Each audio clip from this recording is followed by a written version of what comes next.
Galera, olha só. E a pergunta que não quer calar. Via Varejo é ou não é a nova Magalu?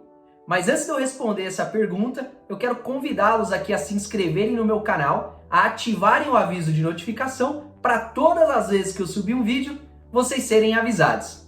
Mas vamos lá, de onde que surgiu esse mito aí da nova Magalu na Bolsa de Valores? Para quem não sabe, né, a Magazine Luiza foi uma empresa que nos últimos 4 anos se valorizou, ou o seu preço de mercado se valorizou em 26.000%. O que isso significa, né? Quem investiu em Magalu lá no começo de 2016 praticamente ficou rico, né? Então existe esse mito no mercado, né? Essa ideia no mercado de procurar aí quem é a nova Magalu para que você também consiga enriquecer aí rapidamente através da Bolsa de Valores.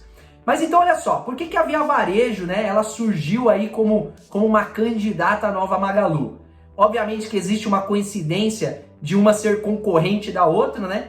Mas existe uma tese por trás, né? Existe um contexto por trás e eu quero contar esse contexto para vocês, beleza? Então vamos lá, para quem não sabe o que é Via Varejo, tá? Via Varejo é a empresa que opera as marcas Ponto Frio e Casas Bahia. Agora eu acho que todo mundo se familiarizou aí um pouco, né?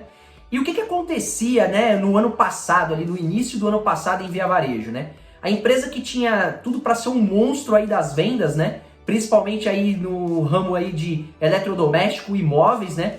Passava por uma crise política interna absurda, né? Então existia 3 frentes políticas, né? A da família Klein, que é a família fundadora das Casas Bahia, a do Abílio Diniz, né? Que é o dono ali do grupo Pão de Açúcar, que controlava a Via Varejo até então, e o grupo Casino, né? Que é um grupo francês que controlava o grupo Pão de Açúcar. Então cada uma dessas frentes políticas aí defendia uma coisa na empresa, e aí a empresa também não andava para frente. Ao mesmo tempo ela via ali a sua concorrente decolando, né, principalmente com um canal online muito efetivo e que era o calcanhar de Aquiles aí de Via Varejo, né? Então a tese de Via Varejo qual que era, né? Era a empresa tentar se organizar, principalmente a questão do canal online, para mesmo que anos depois, né, mesmo que meio atrasado aí, conseguisse replicar o modelo de sucesso que levou a Magazine Luiza aí a ser a empresa sucesso que é e tão famosa que é na bolsa, né? Só que olha só, por causa dessa confusão aí e por sem ter um direcionamento na empresa, uma coisa se sabia, que o grupo Casino queria vender a empresa, né? E aí, obviamente, né, o controlador, o grupo Pão de Açúcar, teria que vender a empresa e a empresa estava publicamente à venda. Os controles da empresa estavam publicamente à venda. E aí que surgiu, né, a primeira tese de Via Varejo, né? A mudança no controle da companhia para que viesse uma administração nova, uma administração engajada em querer mudar aí o futuro e o rumo aí da companhia, né? Foi quando a família Klein, né, que é a família fundadora das Casas Bahia, surgiu aí como candidata fortíssima a adquirir o controle da companhia, né? Que foi quando em junho do ano passado, né, de fato a família Klein assumiu o controle da companhia com um discurso muito forte, né, de querer reestruturar a companhia e trazer essa questão do canal online, né, trazer para a Via Varejo, que até então só operava muito fortemente as lojas físicas, né, trazer esse contexto do canal online efetivo, né? Então olha só, para vocês terem uma ideia, né, como que, embora a tese em si, ela passava por um processo de gestão, né, e como todo mundo sabe, você apostar numa nova gestão, muitas vezes é uma tese que pode ou não dar certo, mas existia uma questão, uma análise financeira em volta, né? Para eu contar para vocês aqui quando que eu comecei a investir em Via Varejo, né? Eu comecei a investir em Via Varejo em janeiro de 2019, quando a empresa foi colocada à venda. Naquele momento, Via Varejo negociava 3 vezes EBITDA, ou seja, para quem conhece aí um pouco de análise fundamentalista ou que conhece um pouco dos indicadores, embora a empresa tivesse com um histórico de prejuízo e uma bagunça ali interna, né, ela era negociada a preços muito atrativos. Então o que isso quer dizer? Qualquer sinal de mudança ali, qualquer mudança um pouco estrutural na companhia poderia gerar resultados. Mas tinha muita gente que não defendia muito essa linha de raciocínio porque a empresa tinha um histórico grande de prejuízo e apostar numa nova gestão poderia ou não dar certo, né? Beleza, a família assumiu, começou ali aquele processo nos últimos 6 meses do ano passado, né? Começou aquele processo de reestruturação, aquele processo de mudança e de cultura organizacional, né? Quando a Via Varejo teve a nova gestão, né? Teve o primeiro revés. Em dezembro do ano passado, foi divulgado para o mercado, né? Que a companhia tinha encontrado erros contábeis, né? Ou erros na contabilidade em torno de R$1 bilhão. É isso mesmo. Então a nova gestão já iria começar ali o seu trabalho, né? Tendo que reconhecer uma despesa no resultado de R$1 bilhão. Então o mercado já ficou assim, né? Pô, será que tem aí dentro, né? Que a gente não está enxergando que pode encontrar mais aí dentro de Via Varejo e a situação financeira da empresa ser muito pior do que o que a gente está imaginando. Mas quem é do mundo corporativo, quem conhece bem quando funciona essas questões de mudança de gestão, né? A mudança de gestão, né? A gestão nova trabalha muito bem isso, né? Ela sempre passa uma linha, né? E fala, ó, tudo que eu tô fazendo aqui agora é problema da gestão anterior. Eu tô limpando o legado, né? A partir eu só respondo daqui para frente. Então meio que deu aquela segurada ali nos ânimos do mercado, né? Essa questão da empresa que registrou R$1 bilhão de perdas e mesmo assim não foi suficiente para diminuir aí aquele nível frenético que as ações vinham aí apostando e o mercado apostando nessa mudança da companhia, né? Para vocês terem uma ideia, Via Varejo nesse processo todo, né? Saiu de R$4 as ações e escalou até um pouco mais de 14, 15 reais, também aproveitando bem aí esse bull market que nós passamos no meio do ano passado, no meio pro final do ano passado. E aí, só que até então, né, Via Varejo era um case esquisito, né? Porque as ações subiam, o mercado era crente com a mudança da companhia, né? Só que os resultados ainda eram muito ruins, né? A gente não via isso sendo refletido ali nos resultados da companhia, né? Quando no começo desse ano veio a questão aí do Covid, né? Economia parando, loja fechada, aquela coisa toda. E a Via Varejo ainda com seu canal online capenga. Ou seja, uma empresa muito forte na questão de lojas físicas, né? Estava aí praticamente com as suas lojas 100% fechadas, sem saber muito aí para onde ir, né? E o mercado ficou bem preocupado com isso e derrubou ali as ações, né? De novo para casa ali dos R$4, que foi o que valia lá no começo de 2019. Só que aí começou a aparecer notícias, né? De que a empresa estava trabalhando muito bem com o seu canal online, né? Que a empresa vinha desenvolvendo bem, que o canal online tinha evoluído bem. E aí a administração soltou um comunicado falando, ó, vocês estão achando aí que a gente tá a ponto de quebrar, né? Mas não é bem isso não. Nós estamos vendendo 70% do que a gente vendia pré-Covid, basicamente através do canal online. Nosso canal online tá voando. E aí eu fui uma das pessoas, né, que fiquei ali meio, que é isso aí que a empresa tá falando, né?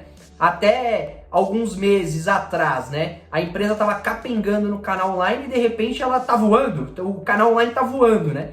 E aí a empresa soltou, né, semana passada os resultados do primeiro trimestre e foram resultados muito bons. Na minha visão, foram resultados que mostrou de fato e que comprovaram, né, o avanço no canal online e que tudo isso que a companhia veio fazendo aí nesses últimos 6 meses, nesses últimos 7, 8 meses, realmente foi muito positivo, né? Para vocês terem uma ideia, né, a empresa subiu o seu EBITDA, né, em torno de 24% sem evoluir receita, ou seja, só em mudança de estrutura mesmo, em questão operacional, em mudança e gestão de custos. Então a eficiência operacional da companhia está muito forte e como consequência disso, né, a empresa reverteu um prejuízo e apurou lucro de 13 milhões de reais. A Via Varejo não apurava lucro num resultado trimestral desde 2018, o que mostra como vem sendo positivo essa nova gestão. A empresa ela também mostrou, né, no seu release de resultado uma projeção de qual que seria o seu lucro se não tivesse Covid. Ela disse que os seus lucros seriam de 100 milhões de reais se eventualmente não existisse o Covid. Ou seja, os resultados da companhia foram muito bons. E aí o mercado se animou de novo, né? Seria a Via Varejo realmente a nova Magalu? E aí eu quero responder essa pergunta para vocês e o que eu acho dessa pergunta. Eu acho que não, eu acho que a nova Magalu não existe e dificilmente vai existir no mercado, tá? Até porque se a gente comparar negócios, né, a Via Varejo tá bem atrasada, né? Porque a Magazine Luiza começou esse processo há muito tempo, né? Então a Via Varejo tá meio atrasada aí, mas pode eventualmente, sei lá, trabalhando com novas tecnologias ou com novas tendências, sei lá, ela acabou de adquirir aí uma empresa de logística, pode eventualmente aí sim galgar aí o seu lugar aí como uma das principais empresas aí da bolsa e se consolidar de fato aí como uma empresa forte do nosso varejo, né? Para vocês terem uma ideia, né? Eu puxei aqui alguns dados. Eu continuo investindo, né, em Via Varejo, né? Eu acabei reduzindo ali um pouco a minha posição quando veio essa história do Covid. Eu vou confessar que eu fiquei um pouco preocupado. Via Varejo representava 5% da minha carteira. Eu fui ali realizando algumas vendas, né? Porque eu já estava com um lucro bem expressivo para fazer Via Varejo representar 2% só da minha carteira, tá? E por que eu acredito muito que Via Varejo pode se multiplicar por várias vezes, né? Para vocês terem uma ideia, Magazine Luiza tem valor de mercado de 95 bilhões de reais, tá? É uma empresa que fatura 20 bilhões de reais por ano, tá? De receita líquida. Via Varejo tem um valor de mercado só de 12 bilhões de reais e fatura 25 bilhões de reais, ou seja, fatura até mais do que a própria Magazine Luiza. Então o que acontece? Magazine Luiza, ela é negociada a quase 5 vezes a sua receita líquida e Via Varejo, metade só da receita líquida. Se você, vamos supor que Via Varejo não consiga chegar aí no patamar de precificação ou de valor de mercado de Magazine Luiza, porque empresas premiums são negociadas a múltiplos mais altos, né? Mas vamos supor que ela seja negociada aí a minimamente, né, metade do que é o valor de mercado ou do que deveria ser o valor de mercado de Magazine Luiza, né? Ela tem potencial de pelo menos multiplicar aí dos 200%, 300%, né? Pode ser que não chegue aí nos patamares de Magazine Luiza de 20.000%, mas é um case que tem substância, né? É um case que pode sim trazer retorno para os investidores e é um pouco nisso que eu aposto, né? É um pouco na minha ideia de investimento. E eu ainda acho que Via Varejo tem bastante espaço para crescimento, porque a reestruturação apenas começou, né? E o que eu acho um pouco aí com esse case de Via Varejo, né? Se você deixar um pouco essa brincadeira aí, ou essa busca pela nova Magalu, essa busca de ver Via Varejo como uma empresa potencial para você ficar rico rápido, não é bem por aí que você tem que pensar. Você tem que pensar em Via Varejo como uma empresa ou uma tese de turnaround, de que a empresa pode sim apresentar crescimento e aí o preço dessa ação acompanhar esse crescimento e você ter ganhos expressivos, né? Eu acredito sim que, por exemplo, que Via Varejo pode sim ser uma ten bagger, né? Ser uma empresa que tem o seu valor de mercado aí multiplicado por 10. Por que não, né? A empresa está passando aí por um processo interessante, já está começando a mostrar os resultados e parece que tudo tá conspirando a favor da Via Varejo, né? Aqui notícia quentinha para vocês, né? Exclusiva. A empresa teve um ganho judicial tributário hoje, né? Divulgado 374 milhões de reais. Aquela tese, né? Conhecida aí nas varejistas, né? Do ICMS na base de cálculo do PiscoFins, que é um ganho que não está reconhecido no balanço da companhia, que ela pode reconhecer agora. Legal, é um ganho não recorrente, né? É um ganho aí que eventualmente não vai trazer grandes diferenças aí para a tese estrutural da companhia, mas assim, parece que as coisas começaram a dar certo para a empresa, né? E aí eu acredito sim na empresa, eu sou investidor da empresa, é isso que envolve a tese, foi por isso que eu investi lá no começo de 2019 e é por isso que eu ainda acredito na empresa. Então é isso, gente. Espero que vocês tenham gostado aí do vídeo. Se gostaram, deixa o like para eu poder perceber aí se esse conteúdo fez sentido para vocês. Deixa o comentário de vocês aqui também, encaminha para um amigo aí que tem interesse em saber um pouco aí sobre Via Varejo. Tamo junto, é tudo nosso. Valeu!